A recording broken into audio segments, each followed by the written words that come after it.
for clicking on my channel, Joy's Way. I'm Joy. If you're new here, welcome. And if you're a returning supporter of mine, welcome back, awesome person. So today, I am going to be talking about my borderline personality disorder, or it's also known as BPD. And while I do that, I'm going to put some makeup on. I will leave all of the products that I use down in the description below if you're interested. So I got diagnosed with borderline personality disorder in February, the end of February 2020. So it's been 2 years now. And then right after I got diagnosed, the pandemic hit. So that was fun. But anyways, so my whole life, I have had tons of issues, like to the point to where I don't even really have friends. Like, I have my YouTube friends, and that's a different type of friendship than having a one-on-one friendship, I guess. So before I met my husband, like, I pretty much figured out that I was the problem with every friendship that I really had. And I had started getting rid of people that were in my life. Now, during that time, I was also getting rid of people that I partied with and did drugs with, because I had quit doing drugs when I was 28. And I met my husband when I was 32. When I met him, I told him that I was crazy, because I really thought that I was. So he didn't believe me, of course. They never do, right? And I told him about all the issues that I had. And I don't know if he, didn't believe me or what, but I told him that I was a very needy individual. And I don't think that he realized, like, just how needy of a person that I actually was. And I told him that I didn't trust anybody, that nobody, like, has ever taken the time to earn my trust. So I wasn't, I told him that I wasn't going to have trust in them. That a lot of times I feel like I'm alone, that I'm unwanted, that I always feel like people don't like me. And I honestly didn't know why that was. But I did know that in my friendships, the way that they always ended, because every friendship started the same way and ended the same way. And when I finally sat down and, like, looked at it, I went, I'm probably the problem. Well, then I got diagnosed with borderline personality disorder. So I had a mental breakdown.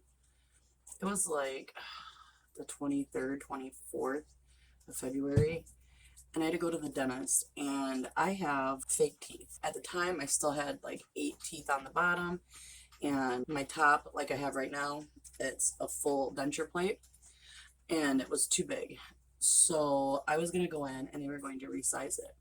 Now, I don't know if it was the woman herself or if it was something that she had done, but I freaked the fuck out. Like, I started crying. I didn't want her to touch my teeth. I couldn't understand why she wanted to do what she was doing. Like, because she told me what she was going to do. Like, I took my teeth out. I gave them to her. She told me what she was going to do. I started watching her, and I freaked out because I thought she was going to ruin my teeth. And I didn't want my teeth to be ruined, because in my mind, I thought that if she ruined my teeth, then I was going to go longer than 4 days without them. And I didn't want to go without having my teeth, because some people do make fun of you for it. And when I got all my top teeth pulled and I had my bottom teeth. I had the 8 teeth that were still there and then a bottom partial. When I got, when I got them pulled or whatever, I mainly had like a lot of kids like making fun of me, and I worked out in the public. I couldn't just, freak out on these children. So I just kind of had to deal with it. And it did get to me because, like, kids are rude.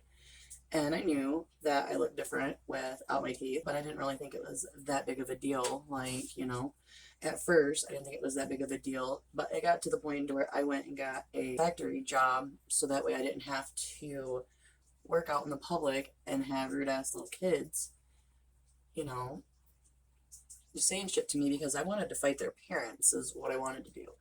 And I couldn't do that. So I don't know, like, what happened, like, in my mind. I don't know, but I just, like, I remember a lot of it was a blur, but I do remember thinking if she ruins my teeth, because what she was doing looked like she was gonna ruin my teeth, but that's just how they did things. Like, I didn't know. I never had my teeth filled before after, like, they when they give you your partial, like, they tell you 6 months in a year it could get loose and you may have to come in and get it resized, and that's what I was doing. But anyways, I freaked out and they called the cops on me. So like 4 cop cars showed up and they were going to take me to the 3rd floor of the hospital and drop me off. And thank God Dave was there, because I had known for a while that there was something wrong with me. When I was younger, I got diagnosed with bipolar disorder, and I knew they were wrong. Like, I knew they were wrong because I didn't really have all the symptoms of it. I had some of the symptoms, but not all of the symptoms. And my brother has bipolar, and I knew how he acted. And so I knew they were wrong. Well, for a minute, I tried to take the medicine, because I thought that maybe girls and boys were a little different, maybe the way they acted or whatever. So I went to a therapist, and they still had me diagnosed. They were switching me medicines, but I never got better. I always got worse, to where, like, I almost attacked my therapist one time. And so then we ended up deciding that the medicine was not working for me because I wasn't bipolar. So anyhow, when they decided that the medicine wasn't working for me, I decided they didn't know what the fuck they were doing. And I just decided to go ahead and do my own thing. I was done with counseling. I was done with medication. I did find out that while I was doing that Xanax worked really good for me. Now, I used to be a pillhead, so there were a lot of pills that I abused. Xanax was not one of them, though. And I never took more than, I think it was,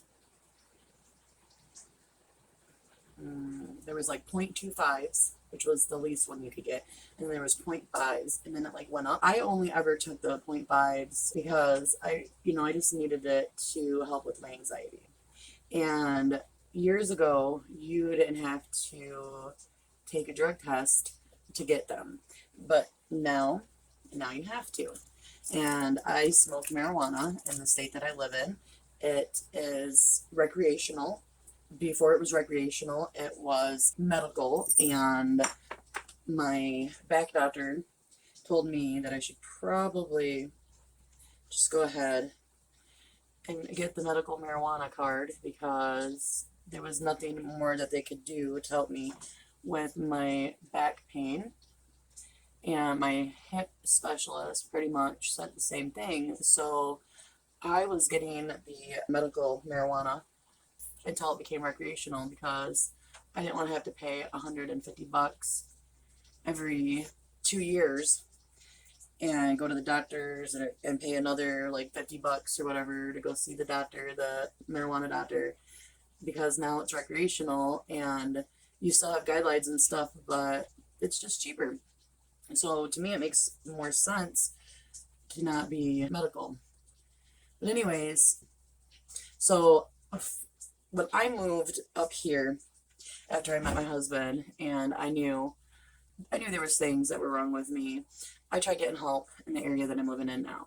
And my very, very first family physician he didn't even ask any questions. He got my files and seen that I had been prescribed certain medicines for certain things. So I had told him that I only like to take Xanax for my anxiety when my anxiety's given me a lot of problems. But if it's not giving me a lot of problems, then I don't like to take it. And then I would like for him to prescribe them to me, like prescribe it to me and then give me a refill. And because normally I didn't even, like if I got the refill, I didn't take it. And because I didn't take them all the time, they would last me forever. Well, then I moved to northern Michigan. I'm from Michigan, but I used to live down by Indiana border. And then I moved up to northern Michigan so we could buy land because it's way cheaper to get land up here. So we moved up here and I decided I was going to try to get help. Well, I couldn't, Panther, I couldn't find a counselor. Like, I've been trying to get into a counselor, just, you know, just a normal counselor, because the difference between counselors and therapists are a therapist, you don't need a family physician. A counselor, you need a family physician because you, the family physician has to go ahead and prescribe any medicines. So I couldn't get anything really without seeing a counselor. My family physician told me this. He said he'd give me Xanax every once in a while as long as he didn't think I was abusing it. And that, I believe, was before you had to pee for it, because when it was like 2016, because I'd went taking them on and off until 2014. And in 2016, I decided that I wanted to get back on them. But when I went back to my family physician, he told me that I had to pee in a cup. And I was like, what? And he's like, yeah, you have to pass a drug test in order to get Xanax. And so I don't know if you were always supposed to do that and he just wasn't doing it, or if it was something new. But anyways, I knew I was going to fail, and I told him that I knew I was going to fail, and he told me that he couldn't give me the prescription without me being able to pee clean. So I left, and I was mad at him because he knew that I smoked marijuana. He knew that I wasn't going to be able to pass a drug test. So I automatically decided that he didn't like me, and he was not going to be a good doctor for me. So I decided to switch doctors. Well, I didn't. I just didn't go to the doctors for like years. If I had a problem, I went to the ER. But it was so much easier for me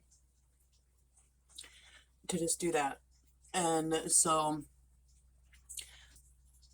I only went to the ER if I had major problems, and I did have to have a couple of surgeries.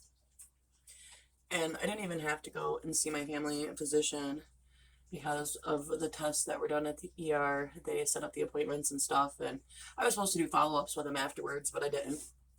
I don't do a lot of follow-ups. Like, I didn't even do follow-ups when I had any of my babies. I try not to go to the doctors unless I absolutely, positively need to. I've never really cared for doctors. Anyhow, so then from 2016 to 2020, I just went downhill, and it got bad. So there are 4 types of borderline personality disorder, and I had to write some stuff down because I didn't want to forget, right? So out of the 4 types, I have 3 of the 4 types. So there is the petulant, I think that's how you say it, and that is unpredictable mood swings, passive aggressiveness, and a need to be in control. And I do have a really, really strong need to be in control. to the point to where I have lost jobs, I've ruined friendships, I've gotten into fistfights with complete strangers because of me wanting to be the one in control. If I'm in control, I know what's going on with my life, and I know that nothing's going to happen to me unless I make the decision for it to happen. So I don't care what type of situation I'm in. Like, it is really hard for me to do collabs because I never make suggestions, because I know that the first time that somebody really gives me the opportunity to control it, it's going to go to my head, and then I'm going to want to control everything. And it's horrible. It's horrible. All right, anyways, the second one is discouraged, and that is the fear. It's fear of being abandoned, neediness, emotional mood swings. Now, the emotional mood swings are horrible because I don't really understand emotions. I don't understand them like most people do. A lot of times when I should be happy, you can't tell that I'm happy. When I'm supposed to be sad, you can't tell I'm sad. It's almost like I always have a poker face. And the fear of abandonment, I don't know like exactly where that comes from. Obviously it comes from trauma, and it comes from something that happened to me in my childhood, to where it could have been something simple or something horrible. But either way, I fear that every person in my life is going to abandon me. So the people that are the closest to me, I worry about abandoning me the most. Now, that doesn't really affect me with my children, because when my daughter, after she graduated, when she moved out, it didn't feel like she abandoned me. I guess I did, because I felt like she quit loving me. But it was only like that for a while, and then I realized she was just starting her own life. And once I got to the point to where I realized she was just starting her own life, and then I knew she still loved me or whatever, you know. But like that goes through my head a lot with my really close friends, my really close family, and Dave, poor Dave. Poor Dave. Dave, I think, has it the worst because I put that man through hell and back, and I don't even know why he has stuck around. I know that man loves me, because a person is not going to stick around and deal with you freaking the fuck out, causing fights on purpose, trying to sabotage your relationship, unless they actually really love you. But we'll talk more about that later. So the third type of BPD is impulsive, and that's binging, like binge eating or binge drinking or like binging drugs.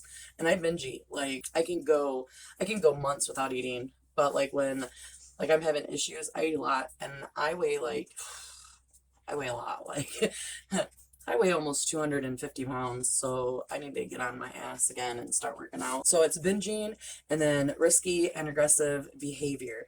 And I do have risky and aggressive behavior. I don't really think of things like, I'm not the person that's going to be like, oh, let's go jump off of a cliff. But if somebody I'm hanging out with mentions jumping off a cliff, no matter how good of an idea it is or not, I'm like, okay, let's do this.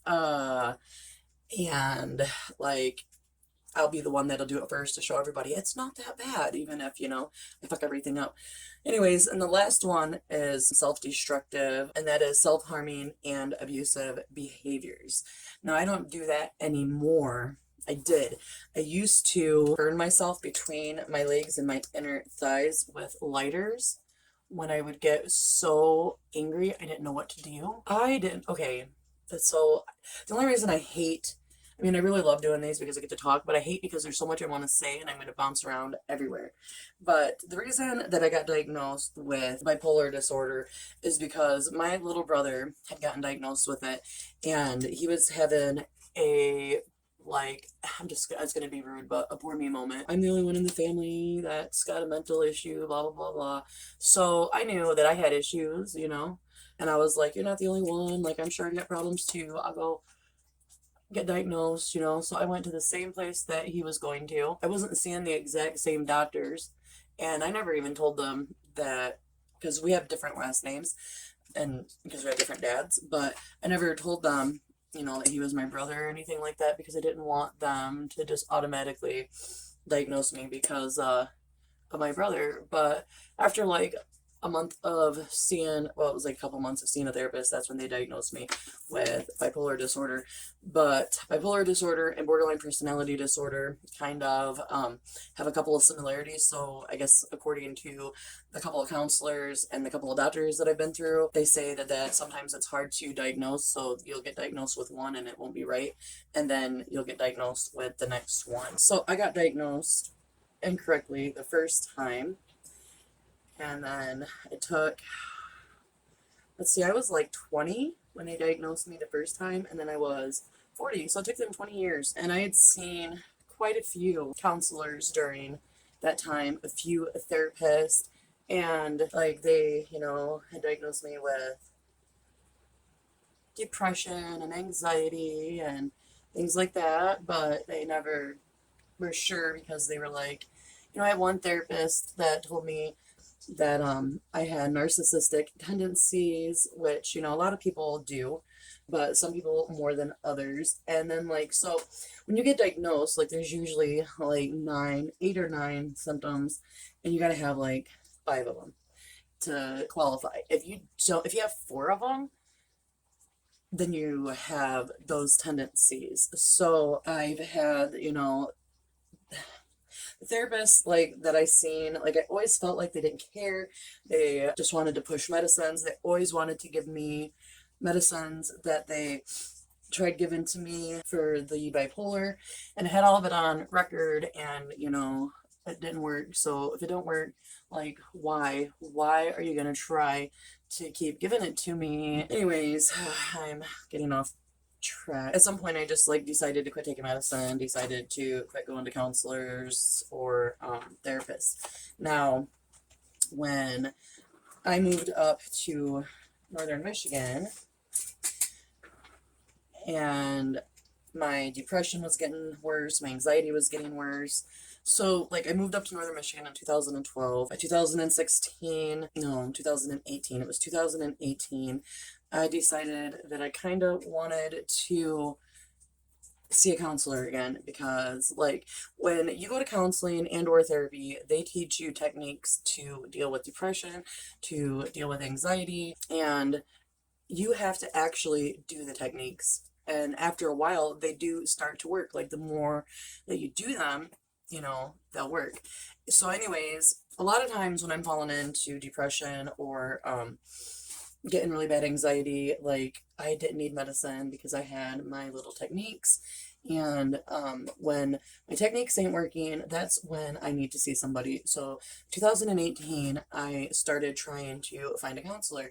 And where I'm originally from, it's actually pretty easy to get into counseling and see a therapist. Now, mind you, it's the same state, but I live 4 hours away up north from what I did, and from where I did. And so you call around, and I couldn't get in. I said I didn't fit the criteria, because I just ask you questions and I would answer them, and you know, like I let them know about, you know, my depression and my anxiety. I let them know about my anger issues, which they call raging for people that have borderline personality disorder. And also, so I try to put myself in situations where I know I'm not going to be told no, because before I even got diagnosed and knew all of this stuff, like I knew I was having problems, but I didn't know why. And then when my counselor, after, you know, a month or so of seeing me, was like, I want to ask you these questions. And she's like, answer them yes or no. So when she asked the 9, I got 7, because there's 9 like different symptoms that can determine if you would be considered for being diagnosed with borderline personality disorder or not.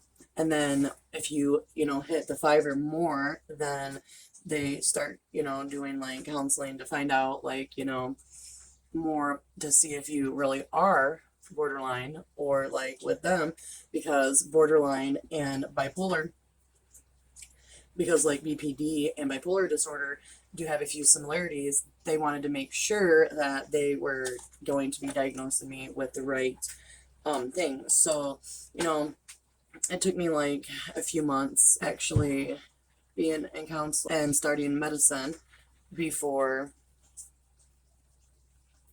they actually diagnosed me.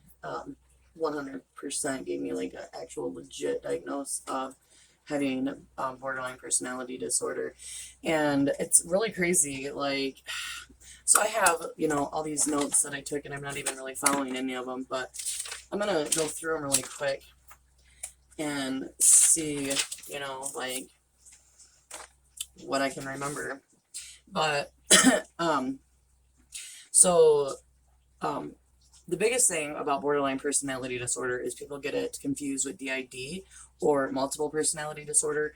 Back in the day, it was called multiple personality disorder. Now it's called dissociative identity disorder, I think. So, borderline personality disorder, when you tell people that, they think that you're like a horrible person. And sometimes, in a way, we are. So, I don't know how to regulate my emotions. Like I was saying earlier, if something happens, and say, for instance, like, this is the best way that I can explain it to people is say you won the lottery. Think about how you would react to winning said lottery.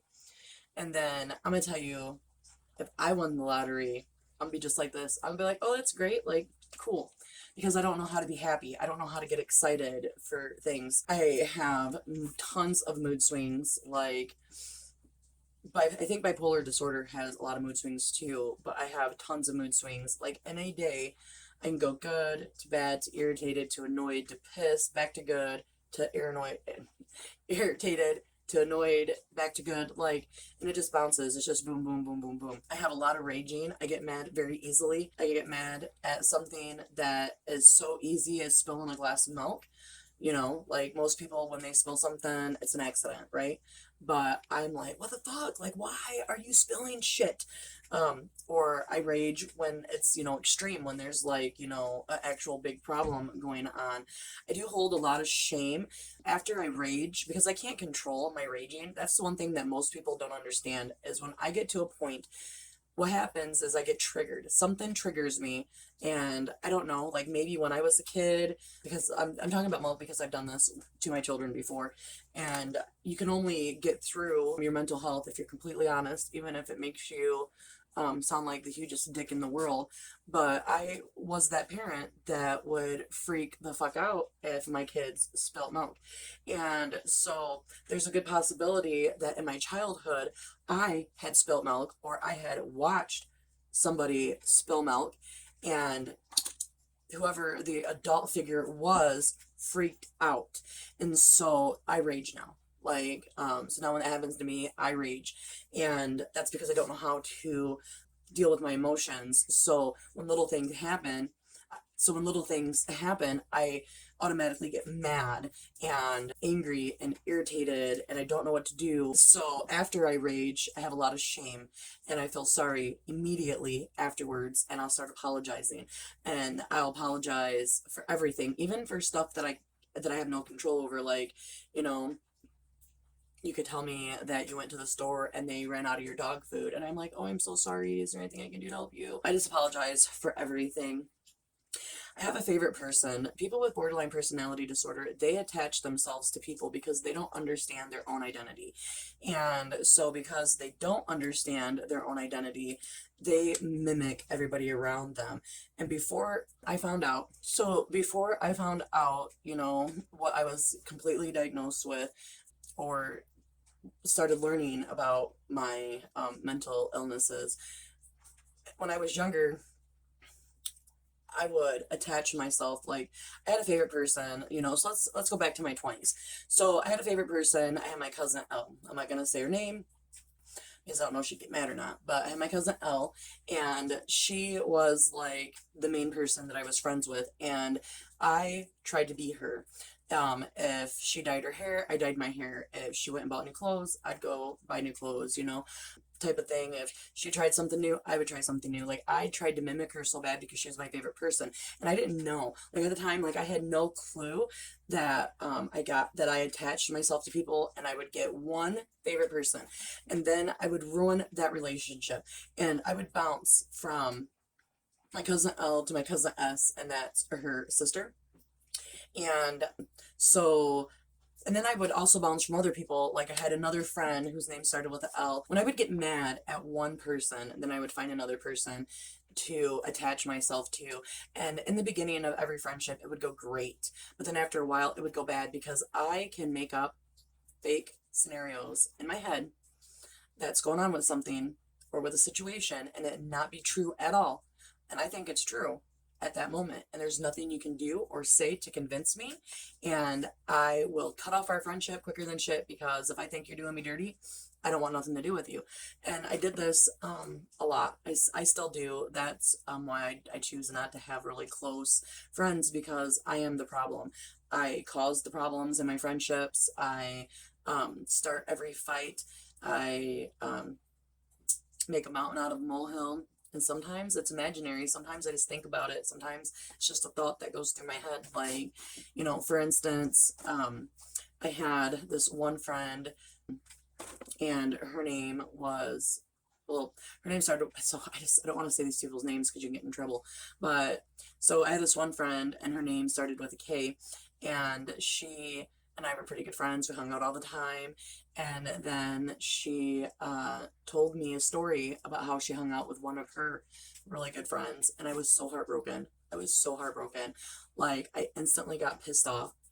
I didn't think that she liked me anymore. I thought she betrayed our friendship so bad because I too wanted to hang out with her that day. And I'd gotten a hold of her. And she told me she was busy and that we could hang out another time. And then another time that came around, she decided to tell me about the day that I wanted to hang out with her, and she hung out with another friend. And so then I started to rage, and she probably got scared, you know, and decided she wasn't going to be my friend anymore. Now that I'm older and I understand, I get it. I don't blame her for not wanting to be my friend. It's really hard to have a favorite person. And right now, my favorite person is my husband. And I even tried to mimic him. Like, I went from being a city girl to a country girl. And it's cool because I love it. Apparently, I love everything. Like, I honestly have no idea who I am. I honestly have no idea what I like. The only thing that I know that I like 100% is makeup because I always come back to it. I always come back to makeup, but makeup's the one thing that I always come back to normally. I'll start a project like working with like painting. I'll start painting and then I'll get bored of it and then I'll go to jewelry making and then I'll get bored of that and then I'll go to gardening and then I'll get bored of that and then I go to something else and I go to something else. But if I actually like it, I come back to it. And the one thing when I was thinking about all my years since I started wearing makeup, makeup's the one thing that I come back to, and I think it's because I kind of feel like it camouflages me. So when I'm having a really, really down day, and if I put a full face of makeup on, I feel like I just uncovered up everything, and it's almost like I'm wearing a mask. But anyhow, let me finish because I wrote all this shit down, so I want to go through it. I have rapid changes and self-identity. I have shifting goals, values, and seeing myself as bad or like I don't exist at all. So I talked about most of that, like, you know, a minute ago, switching, you know, interests and stuff like that. And I switch friends the same way. But the seeing myself as bad or like I don't exist at all, that's on a daily basis. Like, okay, I'm gonna get a little personal right now. So my husband was in a severe car accident December 7th. He got a shattered leg, broken back, and he broke his jaw, this side over here, his left side. Well, anyways, I feel like every day, throughout the day, there's at least one time that I feel like he doesn't love me anymore, and that I'm not the woman that he wants to be with. And that's because we can't be intimate like we used to be because of his injuries. And I know that's not his fault. And I know, like, we talk about it. Like, I know he still loves me. I know that he still wants to be intimate with me. I know that he wants to get his life back and do the stuff that we always did. But right now he can't because he's healing. But my brain says he don't love you. My brain says he wants another woman. My brain says you're disgusting, you're worthless, you're a piece of shit, you're no good for anybody. Why would anybody love you? Like, that's what my brain does, and I have to battle it every single day. This is my kitty Panther. I have, sometimes I have stress-related paranoia, and I have loss of contact with reality that can last minutes or hours, and that is called disassociating. And I disassociate when I'm doing videos, but I cut all that out. Like, I'll be talking, and then all of a sudden I'll just stop, and I call it fading out. And I will like drift into like another land almost, and it can last, you know, a couple of minutes or longer, and then I'll come back to reality, and I can pick up like right where I left off, because like it's like I'm talking and then I just stop and then I come back, and it's so weird. And your closest friends and family are the ones that would notice that. So when certain people in my family started noticing that, I originally thought that I had DID. I thought that maybe I had alters trying to come out, but after going to counseling, I'm me. Now I did name my emotions, but I'll get to that either later in this video or another video. So I've already talked about my impulsive and risky behaviors and binge eating, my bad thoughts. So I believe that is everything that I wrote down that I wanted to talk about, you know, because I always get off the wall. I always bounce here to there. I'm always going to do that. I'm sorry, but that's just who I am. If you were sitting here in real life, if you were my counselor, if it don't matter, that's how I talk. I have never in my life been able to tell one story without telling 20 other ones with it. So I apologize for all the bouncing around. But anyways, now that I know that I have a borderline personality disorder, like I choose not to do things. I choose not to make friends. I choose not to put myself in situations where I'm not going to be told no. And right now, it's like I'm isolating myself. I guess, you know, I'm not doing anything. It's like 1:30 in the morning. I go ahead and take this damn makeup off while we're still talking. But anyhow, I choose to try to deal with it the best that I can without hurting others. Now, for instance, like today, I don't like to brag because I don't think that people should brag about their good deeds, but I did a good deed. That's all I'm going to say. I did a good deed for this girl today. And because I don't know if it's because I did the good deed or what, but she wanted my phone number. And I didn't want to give her my phone number, but I didn't want to say, you don't want me as a friend. I mean, I eventually will, but I didn't want to say that now. I just said, oh, maybe another time, and I left, you know? Like, made it sound like I didn't have time to give her my number right now, because I know that if we start being friends, I'm going to start mimicking her, and I'm going to make her my favorite person, because I can switch my favorite people, like, by the drop of a dime. And I'll make her my favorite person, and then, like, it's so weird because I'll try to do my hair the way she does her hair. I couldn't do my makeup the way she does her makeup because we have different shaped eyes and shaped faces, but like I would probably try to, like, you know, wear the colors of makeup that she wears. And you know, if say her favorite color is pink, I'm gonna start wearing more pinks. And then, you know, things are gonna be fine. They're always fine in the beginning. You know, every relationship you have that honeymoon period, whether you date somebody or you become friends with them. And then I'm the reason that the honeymoon period ends, because I get jealous of her hanging out with other people. Like, after I get mad and angry and I rage, like immediately afterwards, I'm like, oh my God, I'm so stupid. I shouldn't have done that. But when it's happening, I cannot control it. I have tried for years, even with my medicine. Like, they don't actually have medication for people that have borderline personality disorder. They give me medicine for depression and anxiety, and hope the hell that that works a little bit. And right now they keep raising my meds. I asked for it, but anyhow, like, it's better. Like, in reality, I'm doing a lot better than what I was, but I'm always going to be on medication for the rest of my life. And borderline personality is not a curable mental issue. You can work on it. You can make yourself aware of the things that you do, and you can consciously decide not to do those things. But first you have to be diagnosed with it and have to really, really not want to fuck other people's lives up, because that's exactly what I did to a lot of people. And I've reached out to quite a few people and apologized to them. I won't lie to you, there's a good list of people that I probably should apologize to them, but those people can kiss my ass, because they did just as much dirty shit to me as I did to them. And I believe that you treat others as they treat you. And so everybody that I thought in my past that did not deserve for me to be a douchebag to them, I did reach out to them. Some people accepted my apologies, some people told me to go fuck off, which is completely understandable, and some people didn't respond to me at all, which is fine too. But, you know, if she this so anyways, back to if this girl, if she sees me again, which most likely she's going to, I see her like once a week out and about, and if she sees me, she's going to try to get my phone number again, and I'm going to have to tell her that I have all these mental issues and that right now I don't think that it's a good thing for me to have friends. And I've had to do that with a couple of people that have wanted to go have coffee with me or go have lunch or whatever. And I am afraid that I'm going to get attached to them and that I'm going to be the drama. I'm going to be the problem. I'm going to be the reason why we break off our friendship.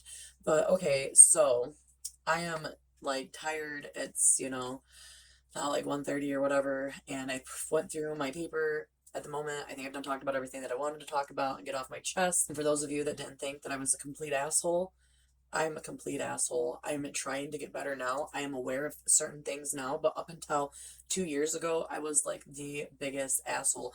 And now that I have went ahead and like explained all this stuff, now I want to start doing like story times about like situations that I've had. And so I'm going to be taking notes like throughout the week and when I remember things, so that way I don't forget.